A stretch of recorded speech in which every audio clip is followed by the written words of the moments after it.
Good day everyone, welcome back to my channel. Today is monthly favorites time and it's end of June. We are halfway through 2019 and time flies indeed. I've got 5 different items as favorites for this month. A beauty product, fashion, food, app, Netflix show. So it is winter here and we've been having really lots of cold, super cold weather, 8-7 degrees type of weather. Inevitably my skin gets really so dry, so very dry, because then cold weather and then if I put on the heating, extreme weathers have really a bad effect on my skin. So I get dry patches on my face, especially here near my nose, and then when I wear scarves or clothing that is too close to my face, especially on this part of my face, so I get breakouts. But there's not much I can do about it, because other than that I keep myself warm, and so I just try and manage breakouts under my chin or on this part of my face. So I tend to have a lot of acne or breakouts around here. With the harsh cold weather, and to keep this a bit more moist because it's so dry, I have been loving using facial oils. So what I'm using right now, I do have a number of facial oils that I use, but most recently I've been using in the morning. So I'm using rose hip oil, and this is from Sukin, Australian natural skincare, certified 100% organic. So that's what the packaging looks like. So I use this in the morning, so rather than using serums, I actually use oils. I actually mix this with the moisturizer. And then at night I've been using the Josie Maran 100% pure argan oil light, ultra lightwear moisturizing oil. So this is what the packaging looks like. This one actually mixed with whatever serum I'm using and then moisturizer, and then just lather them all over my face. They actually help a lot. So and I'm just noticing that this time I have better skin than before. I think these oils help definitely, but I also have a feeling that it's got to do with the food or diet that I'm going through right now, and that's why my skin is way much better than previous winters. But this definitely helped, and I like the smell of it because it's just got that very natural, botanical sort of healing type of smell. It's not overpowering, and so I just love them. Sukin is an Australian brand, whereas Josie Maran is available everywhere. I'll provide links below where you can get this. And then the next one is a fashion item or fashion items. I do love cashmere.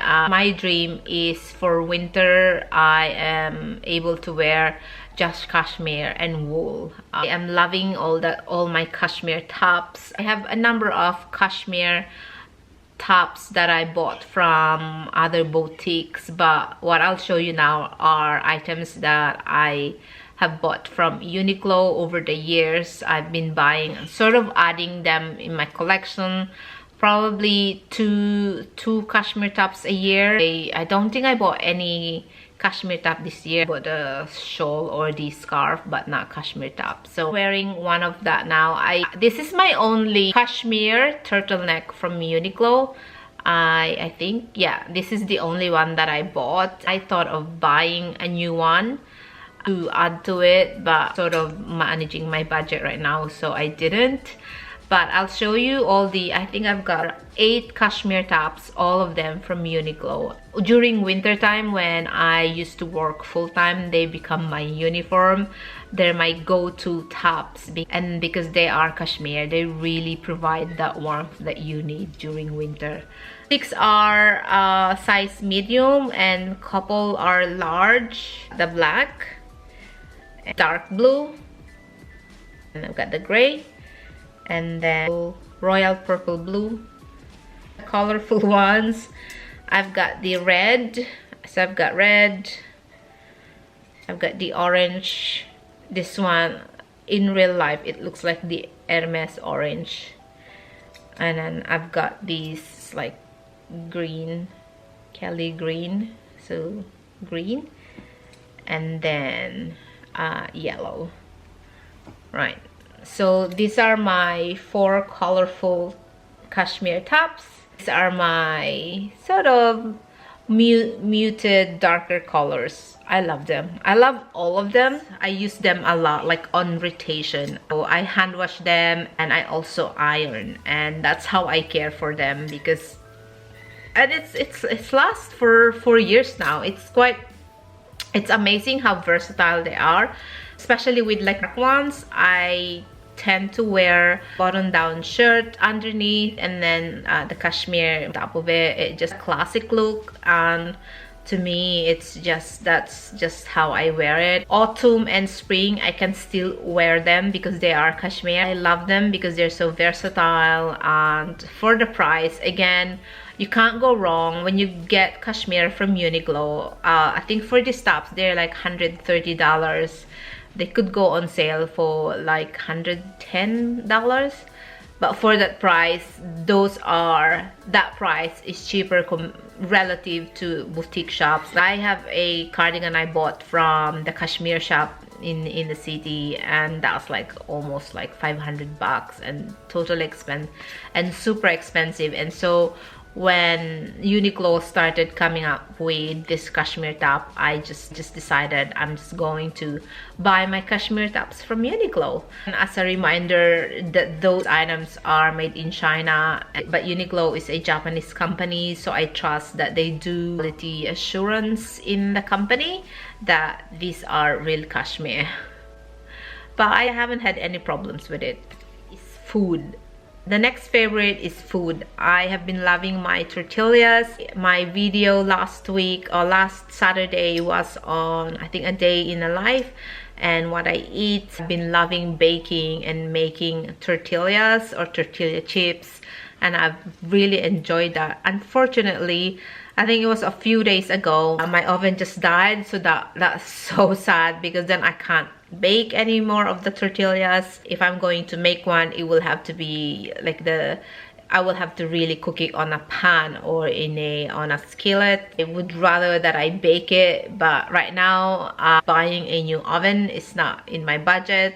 I'll have to rethink about whether I think of having my oven repaired. But I do have a turbo cooker. I think I can bake something from there, but I won't be able to make a lot of batches of that. But I've been so loving that, and I think for that reason alone, eventually I will have to buy a new oven, because that has become my favorite for breakfast or have a snack, or when I'm having soup, I'll have that. But I did find a way of making tortillas on a stovetop pan, but that's quite a bit tedious, because you have to cook it and then eat it immediately, because otherwise the tortillas will be too dry and too hard to eat.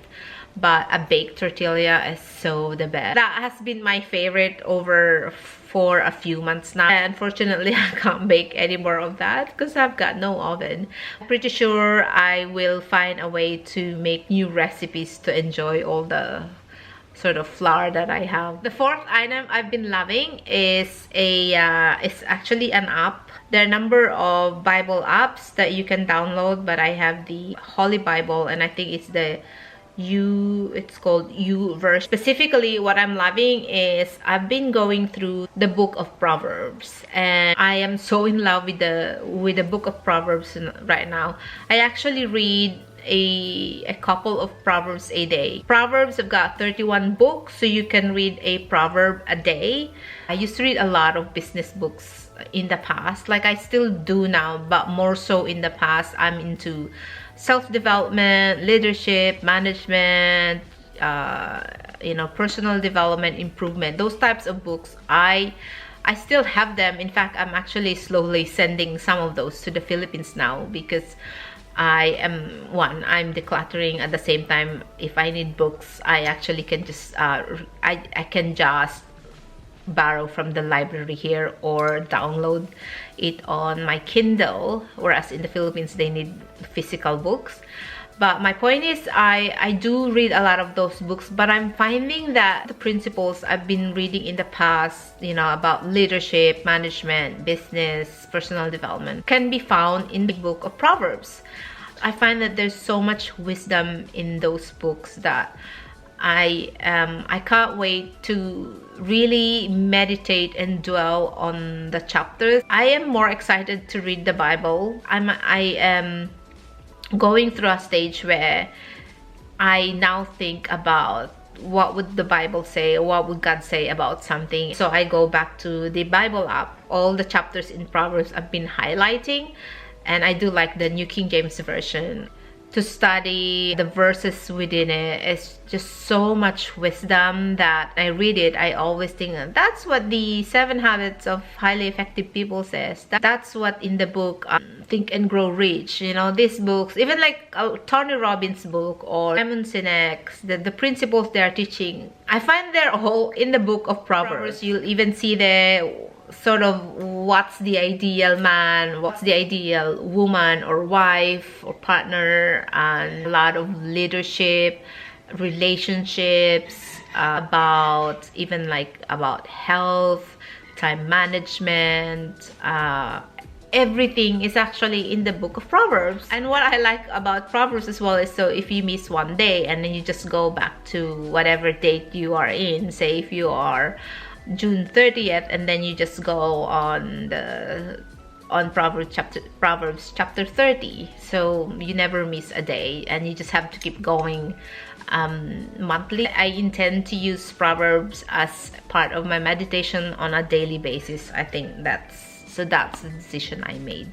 I'm sharing it to you because then you can actually download the app and enjoy that. So it's almost like when you have the book of Proverbs, you don't need all the other business books or relationship books or management or leadership books. All you need is the book of Proverbs. Alright, so my last favorite is a Netflix show, and it's called Street Food. Street Food is a production from the same people who did the Chef's Table. So that came out in 2015. I haven't actually watched any of that. And season 2 is in production anyway. So on Netflix Australia, at least in Australia, we have the Street Food season 1. Street Food explored 9 countries in Asia: Bangkok, Thailand; Osaka, Japan; Delhi, India; Yogyakarta, Indonesia; Chiang, Taiwan; Seoul, South Korea; Ho Chi Minh City in Vietnam, and Singapore, and then last was Cebu, Philippines. Because I'm experimenting on food and cooking these days, and I thought I should watch it and see whether I'll find some inspiration in there. But this show is not about food at all. I mean, it is, because it's called Street Food, but it's not. This documentary is not about food. It's about income inequality, it's desperation, it's a determination of will. So it's about making food because you love it, but also because you need to survive. And so this show is almost like about survival. And I'm telling you, I've watched on the first episodes, first two episodes alone, I thought, I'm like, why am I crying watching these? And every episode, so it's got 9 episodes, I'd be crying every after episodes, and I feel like I'm gonna cry now, but I shouldn't, because that show just reminded, I mean, you've gotta watch it to get that feel of determination, of will, and that these people actually treat their job as a real art. It's not just a job, it's their work. They are passionate about food. And we're not talking about high-end gourmet, you know, 5-star sort of food. We're talking about street food, like hawkers. So it will be like street food and cheap, and it's not fancy. But the way the story was told is just so cinematic and grand and full of emotion. It's almost like I watch, every time I finish an episode, I feel like I want to be better at what I'm doing or in my craft and really improve my skill. it gives me hope whenever I watch. Like each episode, the following like I watch it at night. You know, I needed to chill somehow at night, and so the following morning, it sort of gives me the feeling of I really must be better at what I do and love what I do. I cry because they'll show, I mean, a lot, not all of them, but I think the majority of the episodes are focused on sort of elder, mature people who have been cooking street food for a long time, or they've actually stumbled into cooking because by chance or by luck, but they end up to be loving what they do and be passionate about it. And because I am Asian, I can relate to a lot of the stories where they do it because they actually love their parents, or they love family. You have to do it because they need to survive. And I'm watching it because there's a lady, I've forgotten, I think a lady in either in Korea or Korea, Taiwan, or Thailand anyway, because I can see the character of my mom in one of them. I highly recommend that show. If you love food and cooking, you will love it, but you will love it more because the story goes beyond food and you will be inspired. I was inspired by the show, and I'm pretty sure you'll get inspired too. If you love working and you're passionate at what you do, and you like craftsmanship and art and passion, you will love this show because you will be able to relate to the characters. I mean, they are real people, but you'll be able to relate to these people. Amazing show. It's like highly recommended. I give it like 5-10 stars even. I can't wait for season 2, and for that I'm really thankful I have Netflix because I get to enjoy. Also, like, because of the cinematography, it's very cinematic. I'm not even a filmmaker, but when I watch it, it's almost like, wow, I've got to look at who edited it or who produced it, because the way it's edited is just first class. And then the music that they chose is very, of course, it's cultural. It's related to whatever city that they are presenting. And but the shots and the storytelling is just so great. And you see street food in Asia, it's amazing. It's probably one of the best food documentary show I've seen for a while. Fantastic storytelling, but the characters themselves, I feel for them. I could relate for their love of their craft and passion. Like I said, if you are one of those people who are passionate and love what you do, and you hear their stories on how they've survived and managed to be the best in that area, you would know what I'm talking about. There's a certain passion and determination and really drive from these people. But I wish that one day it can come where when you're watching it, you can actually order and have a taste. Like, I've changed my eating habits now, but when I saw that, I'm like, I want to go and taste all of that, you know, wherever that street food is. Yeah. Anyway, so those are my favorites for the months of June. All of the products I mentioned, I will put a description below so you can go and purchase it if you want to. So yeah, thank you all for watching. See you again next time. Cheers. Bye-bye.